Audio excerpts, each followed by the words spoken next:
안녕하세요.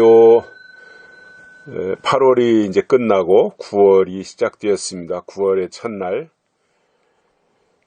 새 출발하는 마음으로 첫 발을 내디디는 시간인데요. 9월 한 달 동안 하나님과 더 가까워지시고 하나님의 향기가, 하나님의 냄새가 물씬 풍겨나게 되기를 바랍니다. 9월 달에는 이제 추석도 있고요. 그래서 배경 사진을 밤으로 했습니다. 밤. 그래서 9월 한 달 동안은 아마 밤, 내일부터 며칠 동안은 풋밤송이, 밤송이, 파란색 풋밤송이. 그러다가 9월 한 중반쯤 가서는 밤송이가 쩍 벌어져서 그 속에 알밤이 매달려 있는 거. 쩍 벌어진 밤송이. 그리고 이제 9월 후반부로 가서는 이제 알밤, 쏟아진 알밤. 이렇게 제가 이렇게 좀 사진을 모아봤습니다. 탐스러운 그 밤송이 또는 알밤을 보면서 우리도 하나님 앞에 좋은 열매로 이렇게 드려지기를 바라는 마음을 담았고, 또 추석이고 하니까 이런 그 열매들을 매일 새벽에 큐티를 하면서 보시면 좋겠다, 이런 생각을 했습니다. 아무튼 이 9월 한 달 동안 좋은 일이 많이 있었으면 좋겠습니다. 우리 모두에게요. 그리고 우리 대한민국에도 좋은 일이 있기를 바랍니다. 여러분들의 가정에도 물론이고요. 무엇보다도 이제 우한 폐렴으로부터도 안전하시기를 바랍니다. 오늘 말씀은 고린도전서 10장 20절과 21절입니다. 대저 이방인의 제사하는 것은 귀신에게 하는 것이요 하나님께 제사하는 것이 아니니 나는 너희가 귀신과 교제하는 자 되기를 원치 아니하노라. 너희가 주의 잔과 귀신의 잔을 겸하여 마시지 못하고 주의 상과 귀신의 상에 겸하여 참여치 못하리라. 아멘.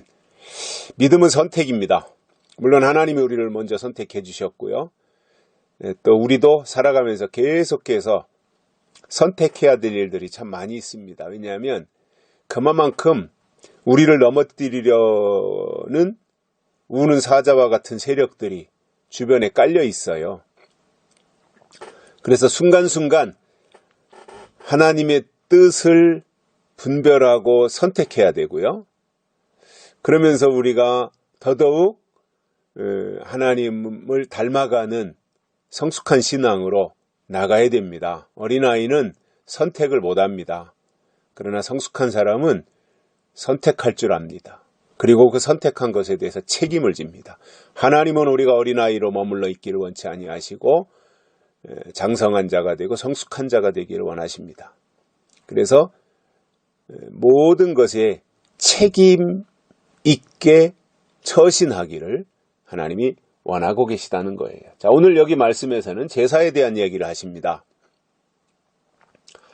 자, 구약에서는 하나님 앞에 제사를 지냈지요. 그것이 이제 예수님 오신 이후로 신약에 와서는 예배가 되는데, 바울은 제사라고 하는 표현을 여기에서 사용을 하면서 이방인이 제사하는 것은 귀신에게 하는 것이다, 이겁니다.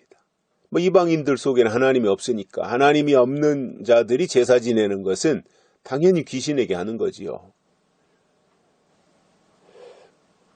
그리고 그렇게 이방인들이 제사하는 것은 하나님께 제사하는 것이 아니다라는 거예요. 귀신에게 하는데 그게 하나님 앞에 하는 거겠어요? 당연히 귀신에게 했으면 하나님께는 할 수가 없는 거지요.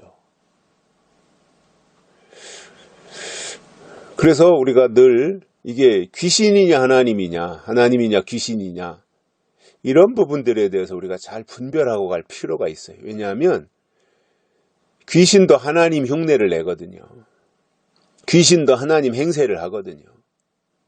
하나님은 절대로 귀신 행사를 안 하시는데 귀신은 나는 귀신이다. 귀신의 이름을 가지고 가면 그 많은 사람들을 미혹하지 못하니까 귀신도 하나님 행세를 하며 나타난다는 거예요.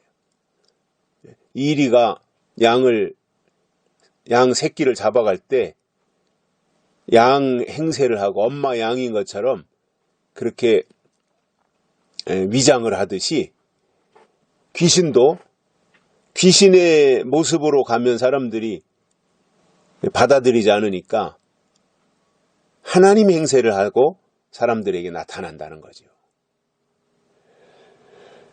그래서 그런 것들에 대해서 우리가 고도의 분별력을 갖춰야 돼요. 그냥 어린아이의 상태로 있어서는 절대로 분별을 못 하거든요. 그래서 이방인들이 제사하는 것은 귀신에게 하는 것이고 하나님께 제사하는 것이 아니다. 그런데 하나님은 원하시는 게 뭐예요? 하나님은 하나님께만 제사하기를 원하시는 거예요. 그래서 하나님의 사람은 하나님을 섬기게 돼 있어요. 하나님을 섬기는 사람은 하나님이 무엇을 원하시지라는 것에 대해서 기대와 관심을 가지게 돼 있어요. 그러니까 하나님의 뜻을 향해서 점진적으로 발전해 나갈 수밖에 없는 거거든요. 자, 그래서 이러한 부분들에 대해서 바울이 지적하면서 아마 이제 고린도 교회도 귀신의 문제가 해결되지 않은 사람들이 있었기 때문에 이러한 설명을 하면서 바울이 그런 말을 합니다. 나는 너희가 귀신과 교제하는 자 되기를 원치 아니하노라. 귀신에게 제사 자체가 뭐예요? 교제한다는 거죠. 교제. 제사한다는 것은 교제. 그런데 귀신에게 제사하는 것은 뭐예요? 귀신과 교제한다는 거예요. 바울은 말하기를 나는 너희가 귀신과 교제하는 자 되기를 원치 않는다. 오히려 너희가 하나님과 교제하고 하나님께 제사 지낸다는 것은 하나님과 교제한다는 거예요.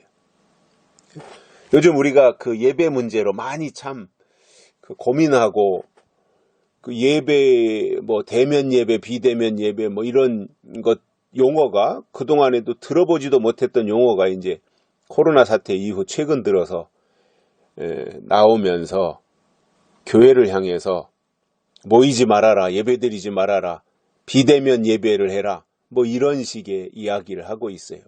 그러다 보니 이게 참 여러 가지 갈등들을 하게 되지요. 사람들이 우리 친구들도 보면 뭐 예배를 폐쇄하고 안 드리고 그냥 온라인 동영상으로만 녹화해가지고 보내주는 데도 있고 여러 가지 참 어려움이 많이 있는 것 같아요. 그동안에는 마음껏 예배 드렸는데 이 예배에 제한이 있다라고 하는 것.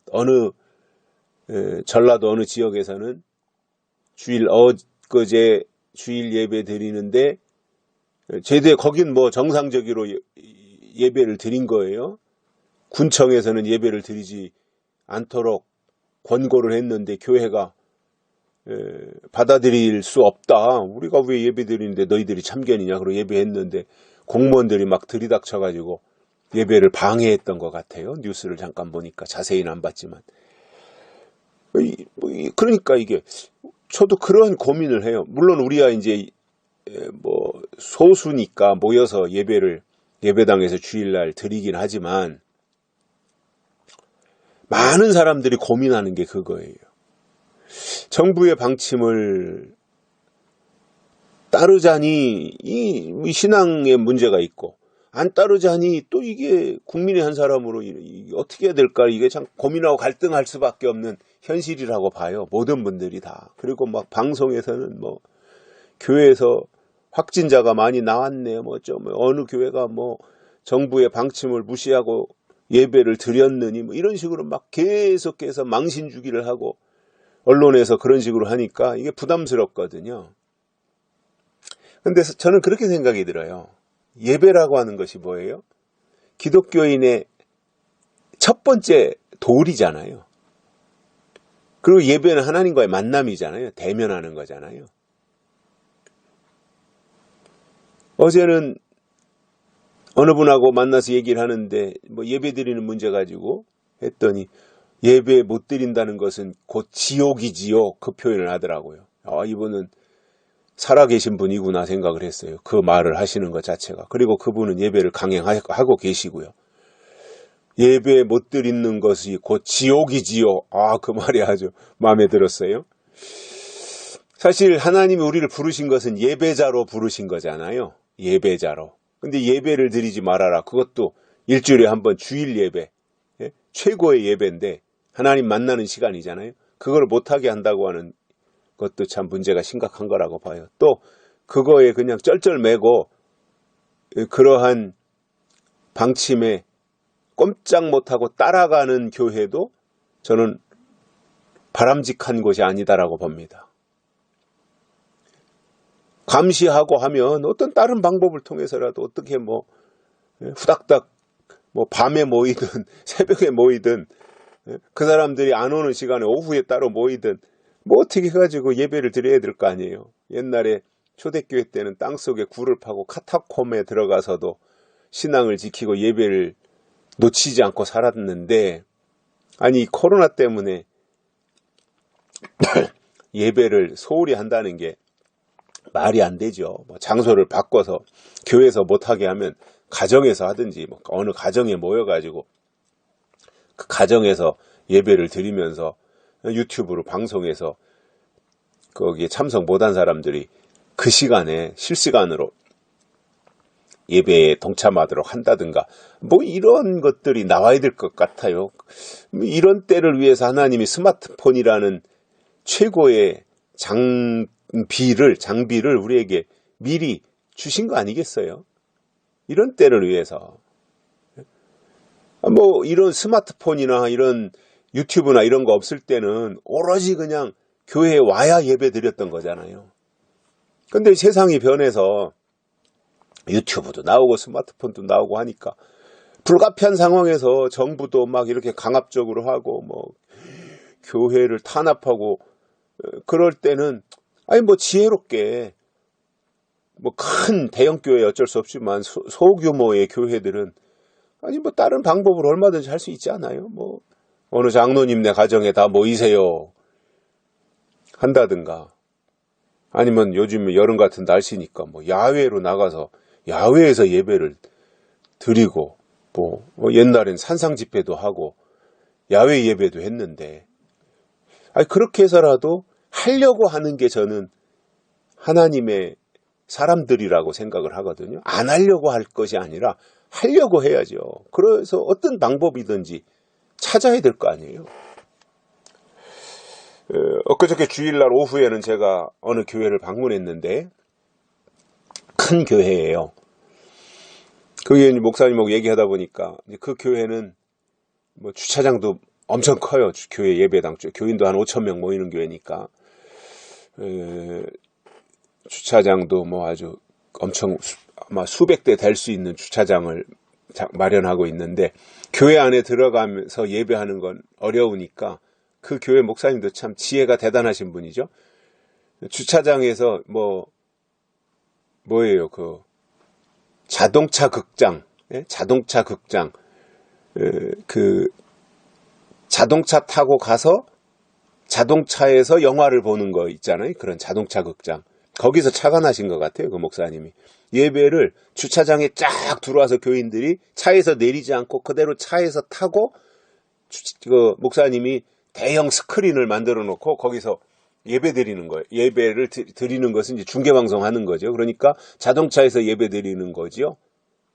그러한 것도 착안해가지고 하시는데, 문제는 그 전광판을 하나 사려고 하니까 그 큰 전광판이 엄청 비쌀 거 아니에요. 그것 때문에 고민하고 계시더라고요. 그래서 제가, 아니 목사님, 요새 그 아파트 분양하는 팀들이 지방에도 다 내려가지고 그 분양, 요새는 그 트럭, 큰 트럭에다가 대형 스크린 모니터를, 양면 모니터를 설치해가지고 그걸 군데군데 사거리나 사람들 왕래하는 데다가 그 대형 그 전광판 같은 그 스크린을 거기다 놓고, 그리고 아파트 분양에 대해서 계속 돌아가면서 광고를 하지 않느냐. 그러면 주일날은 그 사람들도 쉴 테니 섭외를 해서 주일날은 이 교회 주차장에다가 그 차를 갖다 놓고 아파트 분양 광고도 거기서 하라 그러고 한 5천 명 모이는 교회니까. 그리고는 예배 시간에는 예배 중계 방송을 그것으로 보여주면 되지 않냐 그랬더니 무릎을 딱 치면서 바로 그거네요 그러더라고요.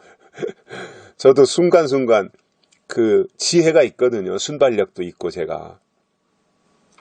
다른 사람들이 생각하지 못하는 것들을 저도 순간적으로 생각하는 것들이 여러 가지가 있어요. 그래서 제가 대안을 제시하면 사람들이 그제서야 깜짝깜짝 놀라고, 다른 사람들이 안 된다고 하는 거 저는 아니 방법을 찾아서 하자, 되게 하자라고 해서 또 되게 하는 일들도 여러 가지 많이 있거든요. 그래서 우리가 하려고 하면 방법이 있어요. 안 하려고 하면 없는 거예요. 믿음은 뭐예요? 하려고 하는 거예요. 그래서 창조적인 생각을 가지고 살아야 돼요. 창조적인 생각. 겉사람은 나이가 먹고 겉사람은 후패하고 겉사람은 늙어가더라도 늘 우리의 생각은 창조적인 생각을 가지고 살아야 되겠다라는 거예요.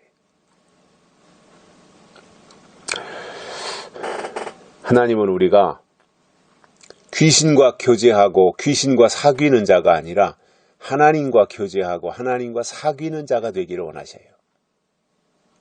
그게 하나님의 뜻입니다. 그러면 하나님은 그에게 하나님의 소중한 것들을 담아주시는 거예요. 근데 사람들이 이제 이런 것들은 있어요. 두 가지를 다 가지려고 하는 거예요. 귀신도 갖고 하나님도 갖고. 어리석은 거죠. 이것도 갖고 저것도 갖고, 이것도 취하고 저것도 취하고. 이게 물론 뭐 세상의 것이야 그럴 수 있다고 치더라도 영적인 것은 그게 불가능하잖아요. 저 그런 사람들도 봤어요. 저도 그런 사람들. 뭐 제 측근이라고 하면 측근이라고도 할 수 있는 분들인데, 교회가 한참 그 어려운 일이 있었을 때 한 20년 전에 만나봤더니 이 사람 것도 취하고 저 사람 것도 취해야지 누구 말이 맞는지 모르겠다 이거예요. 아니 그것도 몰라요. 아니 그 상황에서 그것도 모른단 말이에요. 참. 결국 이제 그쪽으로 가버렸지만,